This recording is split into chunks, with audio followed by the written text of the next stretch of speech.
Hey, good day, everybody. Welcome back to our Chavruta sessions live from Jerusalem with Rabbi Chaim Goldberg of the Noahide World Center. I believe he's titled today's class Shining Goodness and Light During Dark Times or War. So look forward to hearing what the rabbi's got to share with us today. It's going to be exciting. I know they've had some pretty difficult moments in Israel, and so we're glad to be with Rabbi Goldberg. So let's just tune right in. Shalom, Rabbi. How are you doing today? I've got Vincent up on the screen. כן, כן, רוצה שאני ארד למטה? אני ארד למטה. בסדר, אני יורד. I'm sorry that I need to move myself to another room, so I'm going outside. So I'm sorry for another 2 minutes, I will come back, okay? Okay, Sorry, Rabbi, sir. you're the rabbi. We'll wait for you. Oh, there you go, folks. You heard it. The rabbi's, got to shuffle rooms. I know he's had a pretty tense week for sure. I was messaging with him earlier in the week, and he was in a bunker there for a while, and all the weird stuff going on with Iran, but we know the Americans stepped in and successfully bombed a few of their nuclear development sites, so I'm hoping that the rabbi will share some more of the stories of the feeling in Israel, and so it should be exciting. So bear with us. Rabbi will be with us in a second. He just had to switch rooms. That's what you do when you've got family, and I'm thankful I'm able to dedicate an entire room to a studio, and it's great. And so we got a good group with us as always in the Zoom room. Our friend Ange and our good friend Bart and Collins and Dahlia. Nice to have you with us. Jacob, is always good to see you. And Vincent, excellent. So we should have a good session. Looking forward to it. Welcome, Fitness Frenzy and Sheila. Always good to have you with us. We've got several people watching on YouTube already, and Facebook as well. I just finished a session with Rabbi Shulman earlier this morning, and Okay. Hi, everybody. Good evening. Good evening. We're going to turn the class over to you. Okay. Good evening, everybody. Good to see you all. It's really a joyful situation to see you all with us. And I know that there are more people. From where do you want to start? we can read something in the that is written down already for more than 2,000 years, and you will be surprised to see something like that. And then we need to understand what exactly is happening here. Again, I think that one of the most important things with the Hebrew, I will say, with the Hebrew mindset, is that God is God of history. I will say it like that. And we can see this also at the end of how the book, the holy text, the Hebrew Bible, it starts with this. Can you hear me fine? Everything is fine? Or you're losing me? Okay. How the Hebrew Bible, okay, it starts basically with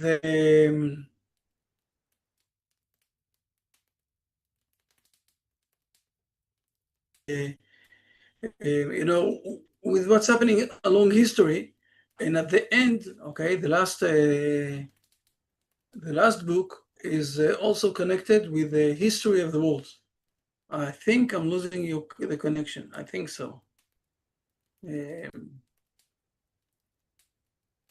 So let me try to move to.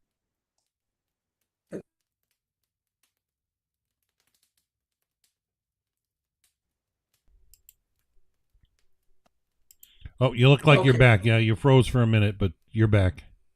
Okay. So basically, the Hebrew nation, one of the main ideas is that God is guiding us and going with us along history. And the history have a meaning. Through history, we can find the purpose, not only for our life, but especially if we know in what era we're standing, especially if we understand what is the situation of today. A lot of people are really confused. If you will go to Henry Bergson, okay, he was a Jewish philosopher in France, but he wasn't connected to the Jewish at all, to the Jewish community. He said basically that God created this world like the arrow, that you were throwing, and since then he left the world to the chaos. This is not how we see the things, okay? We do see that there is purpose in history, and there is a way that God is speaking with us through history. So let me share as a beginning, okay? Let me see that I'm finding it straight ahead. I'm sorry, because I will tell you the truth is that we have here in Israel, we have a lot of, twice, 3 times a day, we have sirens, and we need to go inside to the shelters for sometimes 20 minutes, half an hour, something like that. And we have small kids, we have everything. So it's not, so basically it's interesting situation. We have also the youngest kids, our kids, and then the grandkids, whatever it is. Let's go to the Talmud for a moment, and let's see at the beginning of what it's called Avodah Zarah, okay? It's called the part that is speaking about how not to worship idolatry, okay? So this is it's called Avodah Zarah. It's idolatry, against idolatry. And when we go to, there's a story here, okay? I hope it's also in English. Just a moment, let me see. This we can close. Yeah, excellent, okay? At the end of the days, it's a very interesting story. I'm not going to read all of it. It's a very long one. You can read here something like 3 or 4 pages. But if you want, you can go then to the Sefaria. You know what? I will put it on the link here, so you'll be able to use it after that and to read it all. But the most important thing here is not I want to show you something, how our sages saw what we call the situation of our days, okay? So let's go for a moment. I'm closing it. Let's go for a moment and let's start read it. It's speaking about, I will say, the framework. It speaks about the end of days, where God is judging all nations. He's judging, and he's deciding they were righteoushood, they did the right things, they were wrong, whatever it is. And there are 2 examples that the Gemara that our sages gave us. So please, the first one, immediately. So let's read. Dan, please. Forgive me, Rabbi. I was sharing that link that you shared. Immediately, the Roman Empire enters first before him. The Gemara asks, "What is the reason that the Roman Empire enters first?" It is because the Roman Empire is the most important of all the nations. And from where do we derive that it is the most important? As it is written in the book of Daniel with regard to the 4th empire that will rule over the world, and it shall devour the whole earth, and it shall tread it down and break it in pieces. From Daniel 7:23. And Rabbi Jonathan says, this empire that will devour the earth is the wicked Roman Empire, whose name spread throughout the world. Okay, so first of all, we need to understand, when he's speaking about the Romans, we're speaking about those who inherited the ideas of Esav, okay, Esav. And basically we can look today on the United States, Europe, all the, I will say, the Christian world. They inherited all their, I will say, main ideas from the old Romans, okay? It's coming, after that. The Rome, if you will learn history a bit, you will see after 200 years, the Rome accepted and took on themselves that they will become Christians, and then they spread over to all of the world this Christianity. And this is the mindset of Christianity is coming from the Rome with Christianity together, and it's being said here that they are wicked, and but they're going first in front of God because they are the most important, because they have the ability to spread their Coca-Cola all over the world. Okay, you with me? Everything is fine? Starting to realize? Fair enough. Think about this for a moment. When the France and England, okay, in almost 150 years ago, conquered all the world, they also pushed everybody to become Christian. Go to India, for example, and you will see that they taught all of the Indian people that they must become Christians. They did it to everywhere, everywhere, okay? But this was, the mindset. And also today, if you look in the United States, they do believe that everywhere is supposed to be in their mindset. Fair enough. So let's see what they have to say, okay? Let's jump this, okay? This is not a... it's explaining why Rome is the first one, but now we're going to the main hardcore that is defining the understanding what is the Christianity and what they drove and what they brought to this world. Please. Okay, the Gemara returns to its narration of the future judgment. First, the members of the Roman Empire enter. The Holy One, blessed be He, says to them, "With what did you occupy yourselves?" They say before him in response, "Master of the universe, we have established many marketplaces, we have built many bathhouses, and we have increased much silver and gold, and we did all of this only for the sake of the Jewish people, so that they would be free to engage in Torah study." Amazing, right? Amazing. Let's first of all understand that. And then we will be surprised from the answer of God. First of all, to understand that, they are saying three things. And if we will think about those three things, those are things that are bringing to us, to the world, a lot of materialism here in this world. I don't know if you ever thought about this, but when you go inside to the supermarket near your place, you can see in your eyes much, much, much more than what you can eat or you can buy, right? But this is what it says here, okay? We have established many marketplaces, but big marketplaces. We wanted very much that those who have the wheat will bring it to the whole world, and those who have the apples will bring it to the whole world. Those who have the iPhone will bring it to the whole world. We did marketplaces, okay? And we also build up bathhouses. What is this? This is that the body of us is going to be in a very, I will say, very good situation, okay? And we also increased mass silver and gold, okay? We also did, I will say it in my words, we build up the World Trade Center, that it will be spread over this silver, gold, whatever it is, to all of the world. This is what we did. This is the things that we were, this mainly what we did in this world. And if you go to the modern world, you will see that this is what they did. And what is the answer of God? And they, by the way, it's very important to mention, they're saying also that they did all of this because they wanted that the Hebrew people will be able to learn and to teach Torah. Wow, amazing, right?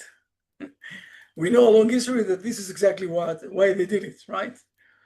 Now let's look for a moment what God is answering them. Please. The Holy One, blessed be He. The Holy One, blessed be He, says to them, "Fools of the world, are you attempting to deceive me? Everything that you did for your own needs. You established marketplaces to place prostitutes in them. You built bathhouses for your own enjoyment. And as for the silver and gold that you claim to have increased, it is mine. As it is stated, mine is the silver and mine is the gold, said the Lord of hosts," from Haggai 2, verse 8. First of all, I have a question. They said that they did all of this for the good sake of the Hebrew nation. Is God saying to them that they didn't do this for that? Or is God saying to them that they did it, that it didn't help the Hebrew nation? God is not saying to them that it didn't help the Hebrew nation. God wants that this world where the Torah is going to be in this world is going to be a very big, good established world. But he's saying something else. He's saying that all of what they did is only for themselves. I will explain this, but before that, I want to remind us all. Even Trump, now that he helped us, and he have for that a lot of good stars. Okay, he's in the right side of history. Okay, and we have a lot of thankfulness for him, whatever it is. But he said more than once, he's doing it because he wants America to be great again. He is not doing it because, if I will say it like that, if America won't be great again because of his behavior, he wouldn't do that. He did it because, first of all, that America will be great again. Okay, it's also helping the Hebrew nation. This is exactly what God is saying here. You did it for yourself. It's also true, it's also helping the Hebrew nation. Fair enough. But I'm not saying about this now. What exactly God is answering him, he is answering here. Don't look about those words, prostitutions or those. It says basically that you wanted to enjoy for yourself. You did all of those things not because you wanted to give it to the Hebrew nation. You did it because you wanted to have yourself joy. The joy for yourself. Okay? And this is why God is saying to them, and then the next part is it's very important, please. Is there no one among you who can declare that they have studied this Torah? This is the meaning of the continuation of the verse from Isaiah as it is stated, who among them can declare this? Isaiah 43 verse 9. And this is referring to nothing other than the Torah as it is stated, and this is the Torah that Moses set before the children of Israel, Deuteronomy 4 verse 44, and whoever did not engage in its study does not receive reward. Immediately the members of the Roman Empire leave disappointed. So the Empire of Rome is trying to say that they are very important because they help the Hebrew nation. God is saying to them, be aware, we understand what you are, but you did it for yourself. Fair enough. Then who is the next one who is coming inside?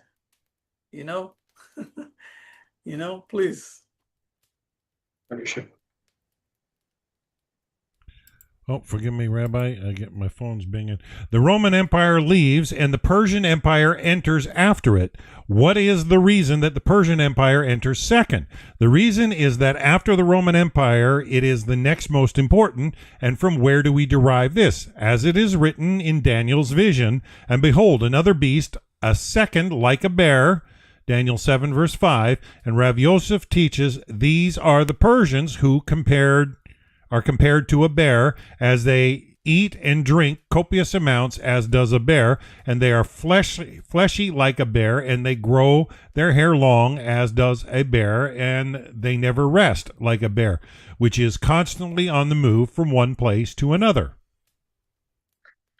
We need to understand that. But first of all, it's amazing to see that almost 2,000 years ago, it's already written down that those are the most two important, I will say, nations, okay, empires, that and the commentaries here are saying, and we will see this in a moment also, that those are the two that are staying until the days of the Messiah. When the Hebrew nation is coming back to the homeland, those are the two main empires that have a lot of fight between one with each other. I won't go inside to all of this explanation of the bear. I will say mainly that the bear is something that is a very big animal that is trying to expose themselves. They don't have any boundaries. And we will see this in a moment when they're trying to define themselves. Okay, look here how they're defining themselves in front of God, please. Okay, the Holy One, blessed be He, says to them, with what did you occupy yourselves? They say before Him in response, Master of the universe, we have built many bridges, we have conquered many cities, and we have fought many wars. And we did all of this only for the sake of the Jewish people, so that they would engage in Torah study.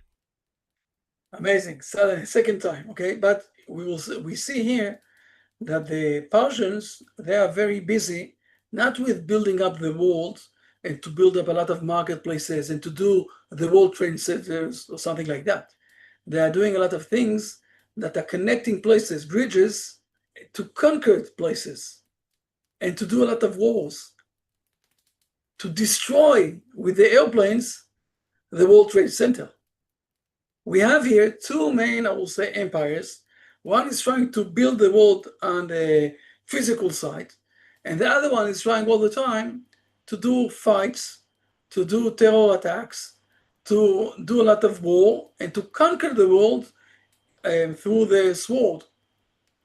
Those are the two main, I will say, empires that we have in the end of days. In a moment, you will see. Now, again, they are claiming that they did all of this for the sake of the Hebrew nation, that they will learn Torah. But again, God will say to them, with all of the respect, let's read what God is answering them, please. Okay, the Holy One, blessed be He, says to them, everything that you did for your own needs. You established bridges to collect taxes from all who pass over them. You conquered cities to use their residents for forced labor. And with regard to fighting the wars, I wage wars, and your success is from me, as it is stated, the Lord is a man of war, from Exodus 15:3. Is there no one among you who can declare that they have studied this Torah? As it is stated, who among them can declare this, from Isaiah 43:9? And this is referring to nothing other than the Torah, as it is stated, and this is the Torah that Moses set, from Deuteronomy 4:44. Immediately, the members of the Persian Empire leave from before him disappointed. Okay. Now, there's another one more statement I want to teach here. Okay. After that, you can look at this. It's a very important story, whatever it is. But just a moment. I want you to read this also, please. The Gemara is also further asking, please.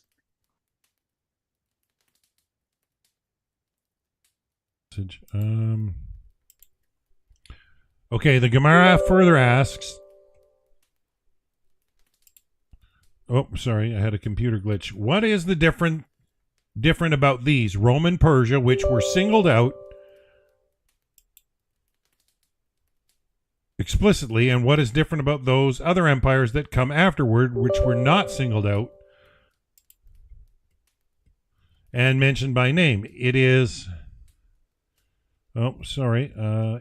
because with regard to these, Rome and Persia, their kingship extends until the coming of the Messiah. Wow. It wasn't written down today. You see this, our sages are defining those two main empires, and we see today how I will say the definition that our sages gave 2,000 years ago are exactly very much as it is. And also our sages are saying, look, they are going to stay until the end of the days, and then they're going to fight. Those two are going to fight. What we saw yesterday night is that the empire of Rome, or those who are continuous of the Rome Empire, the United States, went inside to the fight against the Persians. And the Persian, what we see with them in the last 40 years, it's not only that they are building up, with all of the respect, I'm going to close this down, okay? It's not only that they are building up the nuclear weapon that they want to wipe off Israel, like they're stating all the time. They are responsible, with Qatar, by the way, not by themselves. They're responsible to, in the last 40 years, to all of the terror attack all over the world, in Europe, in Germany, whatever it is, in the United States. The Shia side of the Persians, they are in charge of all of the terror attack that we have in this world in the last 40 years. They build up what's happening in Gaza. They build up also the Shia that we have in Lebanon. They build up also they're building up. This is their way of thoughts, let's do a fight. We will conquer the world through the fight, through the sword, through the wars that we're going to do. And the Rome side, okay, of this world, they don't really know how to deal with them. Now, it's very important to understand that the Hebrew nation is not the Rome, and the Hebrew nation is not the Persians. Okay, I said it once, and I will say this again, and we can continue with more and more things. In principle, I'm saying, okay, the Persians are speaking about God being in the center of the world, where everything else is supposed to be demolished in front of God. Allahu Akbar, the meaning of those words is that everything is being demolished in front of God. And those who don't want to accept God on themselves are supposed to be, the head's supposed to be knocked down from the body, and also they need to be born on the fire, you know. While the Rome side is saying, no, man is the most important thing here, and God, let's give him something, you know. With his once a week, we'll give him an hour that we're speaking with him. And the Hebrew nation is saying something else. We're saying that we are going to have the discussion between men and God. And you can see that also when we're learning more and more, and you already have a long time with me, but when you see more and more you're learning this Noachite path, you see that it's within harmony of living in a normal, decent life. I will say it like that, with God and with life. And this is what the Hebrew nation is giving. I will give you another thing that of the differences. The Persian side is bringing here what we call in Hebrew the din, okay? The judgment. It's very strict. It's very strong. It's very hard. While the other side of the, what we call the Rome side, okay, the Christian side is giving the mercy, the love, the care. The Hebrew nation is saying that you need to combine those two. You can't live only on this side, you can't live only on that side. There are times that you need to be very, very hard. Like you see today in the Hebrew nation in the last 18 months, okay? More than almost 20 months already. They were sure, by the way, the Persians and all of their friends, that we're going to crack down and we're going to leave Israel, you know? By the way, in the beginning of the war, I got from a few Noahide people that don't really understand what's happening here. Well, I'm not sure how much they are Noahide, whatever it is. They started to say to me, come to us in the United States and we will buy for you an apartment here in the United States. I said, listen, we're not going out on those days. We're sticking much harder inside Israel, okay? And we can show a lot of things. We can show, for example, that when they are sending missiles, okay, they're sending missiles inside the crowd of civilians. I think that you saw in the pictures, if you didn't, I can show you, okay? We saw in the pictures that when we want to kill someone, very important there, it will be in the 7th floor and only in his room, and they will get killed, and that's it. The building is staying, full. Everything is standing. They slept well, the other people of the building. One of the differences, okay? On one side, we need to be very strict. But on the other side, we need also to remember that there are others. This is one of the differences between the Hebrew nation and those two big, I will say, empires. And the Hebrew nation is also some sort of an empire. So we don't have, I will say, we shocked the world, okay? Last Friday, not this last Friday, 10 days ago, we shocked the world. And the truth is that we prepared this for more than almost 40 years. But in the last year, our government did a lot of preparation. So at the same night, in 1 hour, we managed to kill most of the people who said everywhere that they're going to kill all the Jews in the world, or to kill all the Jews in Israel. We killed them.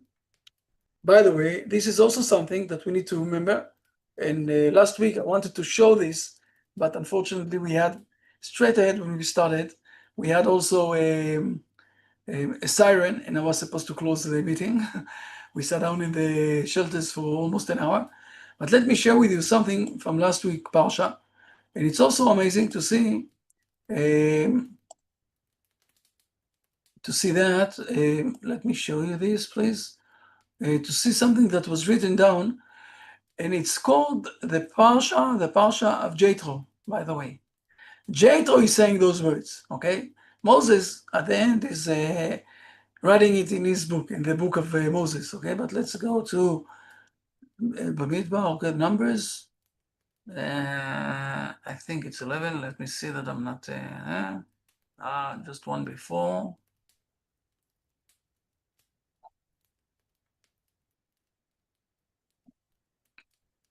Yes, it is.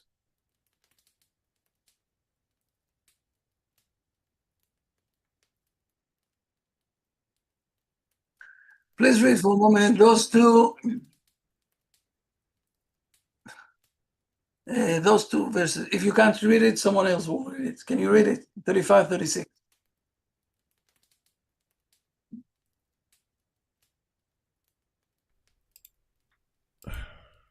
Okay, so it was whenever the ark set out, Moses would say, Arise, O Lord, may your enemies be scattered, and may those who hate you flee from you. And when it came to rest, he would say, Repose, O Lord, among the myriads of thousands of Israel.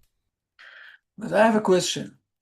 If we know that God, who created this world and gave life to everybody, who can hate God? Who are the people that we're saying here in verse 35? Those two verses basically is being referred to Jethro, that he was supposed to say that. I won't go inside all of this thing. It's being called like a Torah by itself, okay? But the main question is who is the enemies of God? Arise, O Lord, okay? May your enemies, who are the enemies of God? Who are the enemies of the one who is giving us life? You want to see? Are you ready? Are you ready for that? Let's see that. And it's being very clear from the verses, okay? Let's see. Those who hate you, please, let's read Rashi. Those please. who hate you, those who hate Israel, for anyone who hates Israel hates the one who spoke and the world came into being. As it says, those who hate you have raised their heads, from Psalm 83:3. Who are they? Those who plot deviously against your nation. First of all, he's bringing here something from Psalms, okay, Psalms 83. And he says there, very clear, King David, it says there, okay? Those who raising against God, okay? Basically, those who are raising against your nation. The nation of Israel is, I will say, the connection of God in this world. And those who are going against Israel, those are the people who are going against God. And this is what we said. It's not from this Shabbat, it's from Shabbat before that. Okay, it says that one of the things that happened whenever they wanted to go, or they went to a war and they took with them the ark. We all know this story, imaginary story of what's his name with the ark? No, what's his name?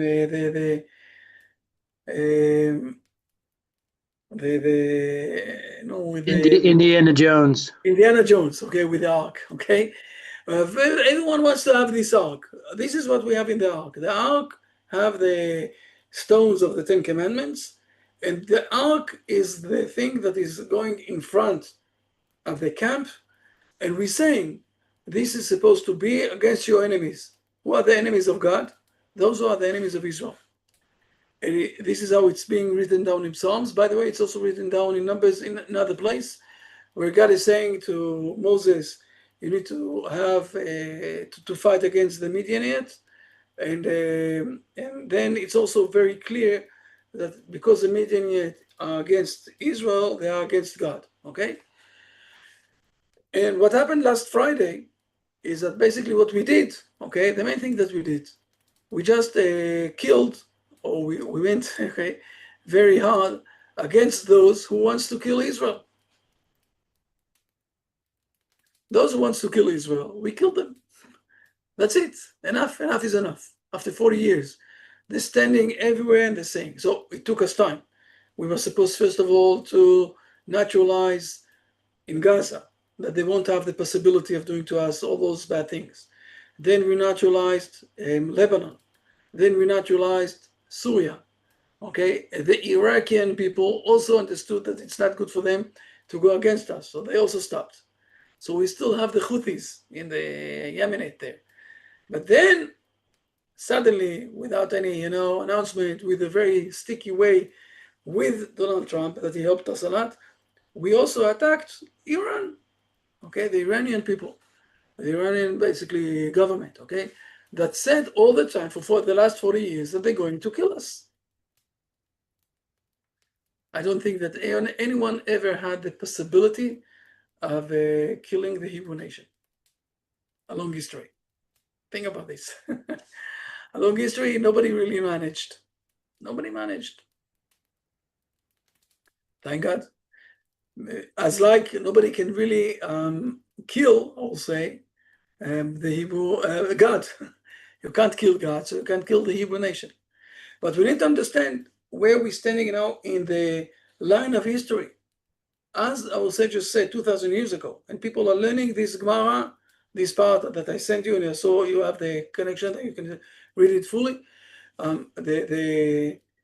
This part of the Gemara, I would say, everybody is learning it for the last 2,000 years, and now we came to the stage that the Hebrew nation came back, and now we have this big fight between those two big empires, and this is what happened yesterday.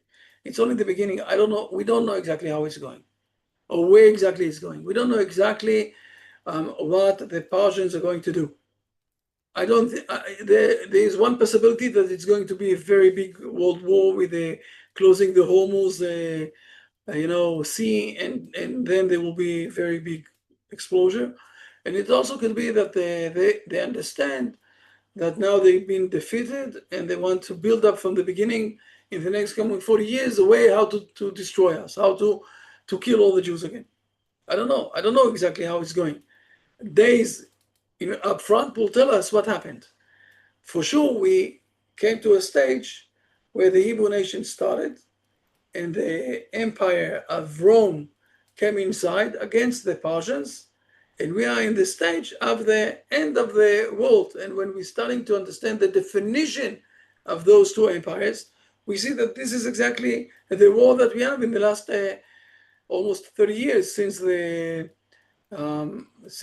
twins of the World Trade Center. And now we're starting also to understand why the Arabs, okay, went to the World Trade Center, because this is what is defining the Rome, okay, empire. So they wanted to destroy it. They can't destroy the Rome Empire, okay? But the Rome Empire have the possibility of destroying the Persians, and this is what we saw yesterday. So now we're starting to understand a bit what's happening here. Not too much, but something, that is happening. Are there any questions, please? I saw that there are 2 questions. It's Shuba, they did their own needs. Yes, James.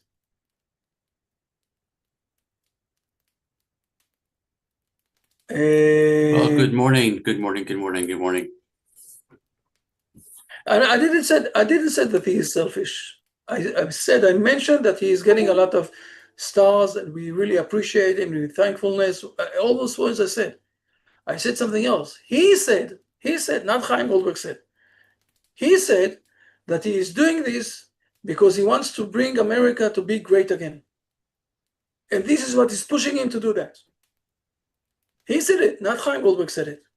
And yes, even though I'm saying that we have a lot of thankfulness to Trump that he did it. It's not, if I will show you, for example, what's his name, Biden said that he won't let us even to do this first attack that we did.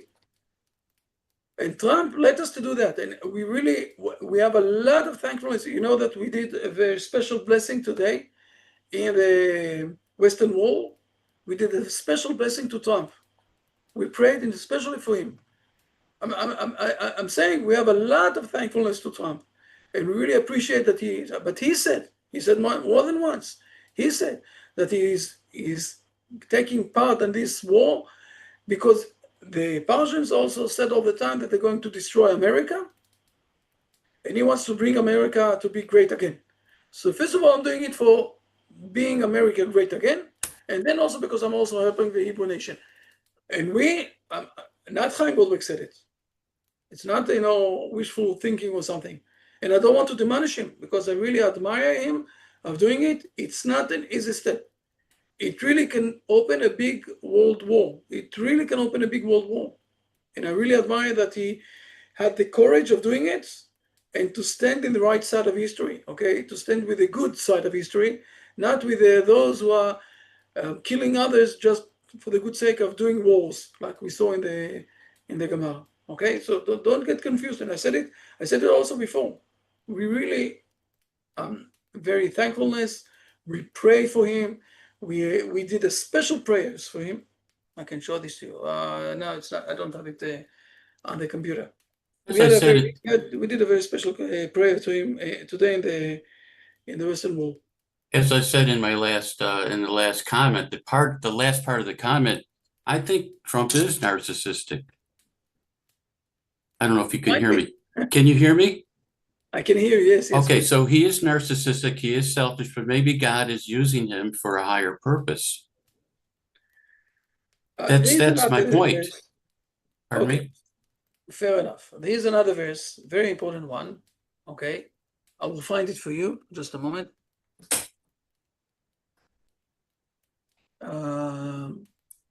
Let me find it for you for a moment. Okay.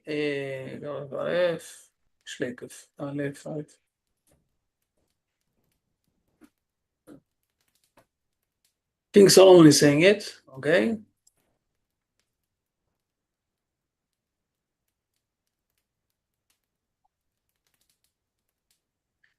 In Proverbs, okay.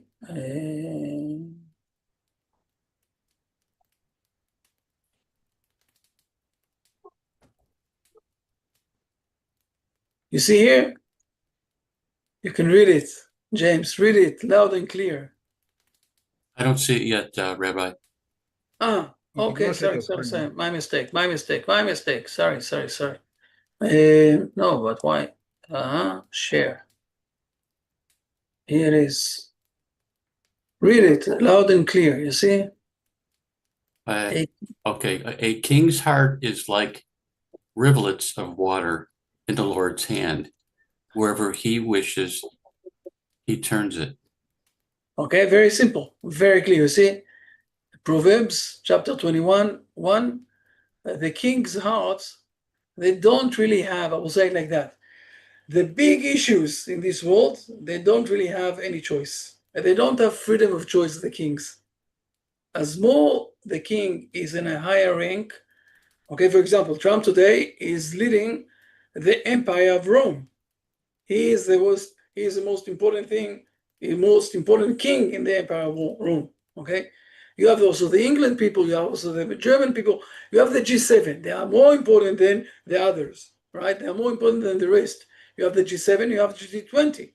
You have levels, but Trump is one of the highest levels, right? As more as you're in a higher level, the decisions that you do for your country, it's not 100% your free choice. They are in the hands of God. So on one side, I'm not a psychologist, okay? I know that psychologists are saying, I know that you're also one of them, that Trump is some sort of a narcissist, okay? Something like that. Fair enough. Maybe. I'm not God.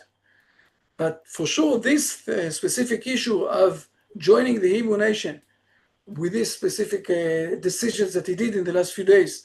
So the airplanes went out and they bombed all the nuclear places of the Iranians. It's not 100% only the decision of Trump. So again, we have a lot of thankfulness. We appreciate very much. We pray for him. We do admire this decision, even though we know that it's part of the. This is what I wanted to show tonight. We have some sort of a understanding that God is controlling the history. And we're moving along. And we see in our eyes in the last 2-3 years, since the war started, basically, how God is pushing, that we're managing to defeat I'll say the badness in this world. And those who are joining us, it's much better for them. It's much good for them. It's a good side for them. And those who are not joining us, who are shouting in the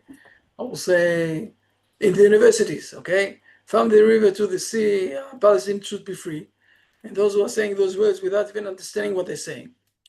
So they are the people that, if they want stand up for themselves and start to realize what's happening, they're not in the right side of history. They will get lost also with history, just like the Iranian people. We're speaking about 15 million people who left the capital city of the Iranian people. 15 million people left away. Think about this for a moment. It's an enormous thing. It's country with country with country. It's not me and you on a personal level.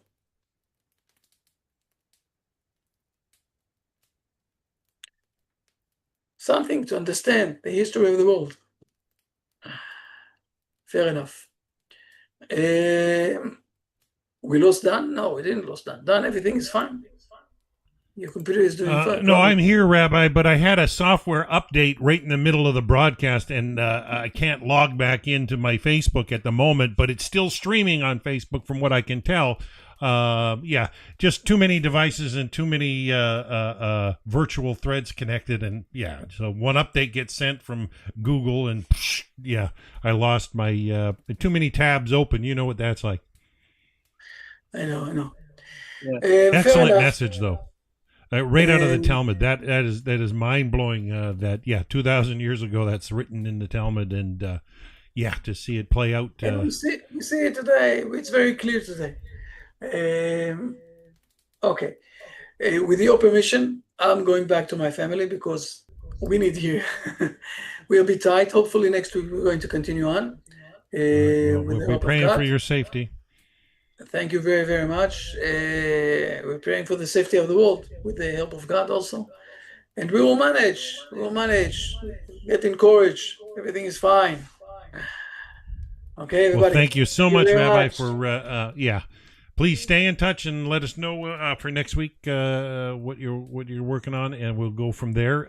So we appreciate it. We thank you, everybody in the Zoom meeting, for attending. Excellent material for sure. We hope you folks make sure you like the video out there on YouTube and Facebook. I've got to try and reboot everything here. All right. Blessings for now, Rabbi. See you soon. Okay, we're going to sign out for today, folks. Everybody have a wonderful, wonderful day. Bye for now.